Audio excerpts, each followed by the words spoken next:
Dragon Ball Daima Episode 2 just aired, and it's keeping the momentum going, even though it's a shorter episode. To give a quick recap, we pick up where we left off with everyone still turned into babies after the demons from Episode 1 made that wish. Then for some reason, they kidnap baby Dende, and Goku and gang start making a plan to rescue him. Toward the end, a new character named Glorio shows up and offers to take Goku and Shin to save Dende. We're not sure if he's a friend or foe yet, but that's where the episode leaves off, short and sweet. So what did I think? First off, they're handling the pacing really well. It slows down a bit in the middle, but the episode is still filled with enjoyable moments in between. Plus we get a ton of new lore just like in the first episode, and I'm all for it. One thing I've always admired about Akira's world building is his ability to expand on concepts we've seen before, like how the demons and Namekians both have pointy ears, like in the last episode, and this episode continues that trend. That said, there are a few things tossed in randomly, which is just a small gripe. For example, Piccolo suddenly knows a lot more about the demon realm than we were ever led to believe, casually dropping references about it.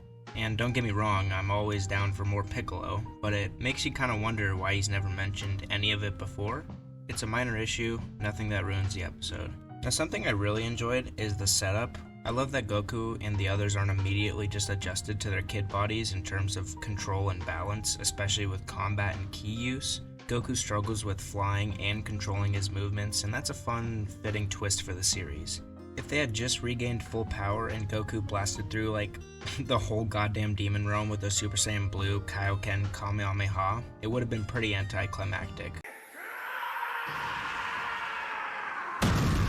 Limiting their power is important for a laid-back adventure-style series, and turning them into kids is pretty much the perfect way to manage that. GT did try something similar, but it didn't quite stick the landing, and in GT they quickly pushed past even the scaling of Z, so I'm glad that Daima is actually avoiding that. Seeing Goku using the power pole again, just like in OG Dragon Ball, is not only a great hit of nostalgia, but it reinforces the limitations, and it brings us back to those simpler, adventurous days. And I think they're nailing the vibe so far with that.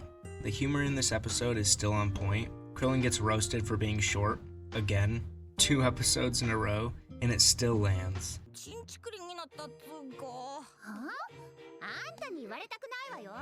Oh my! Bro, this is the 2nd episode in a row. Krillin's just catching strays. And the Kabito bit, where he's basically reduced from being a god's attendant down to a delivery boy, that was pretty good. And I've seen some people online complaining about the Shenron joke, where Shenron says the demons from the demon realm only get 1 wish because only regulars get multiple wishes. Shenron just making up shit now. And some people actually took that seriously. And I feel like a lot of people who criticize Daima just don't understand Toriyama's humor or any of his tropes. And this series is clearly going to be filled with that, and I'm personally all for it. And I don't know if I mentioned this last time, but the opening theme fucking slaps.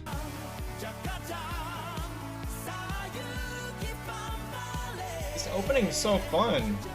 And the voice acting for the mini versions of the characters is a blast to watch because they really bring that playful energy to life. Woo! Overall, this episode was solid. We got some nice story progression with some fun moments in between. And the visuals, still top tier, unlike some other series, Uzumaki. Daima hasn't really dropped the ball by episode 2. The humor's there, the voice acting's on point, and I'm really hoping the quality holds up throughout the entire season. I'm excited to see where they take it from here.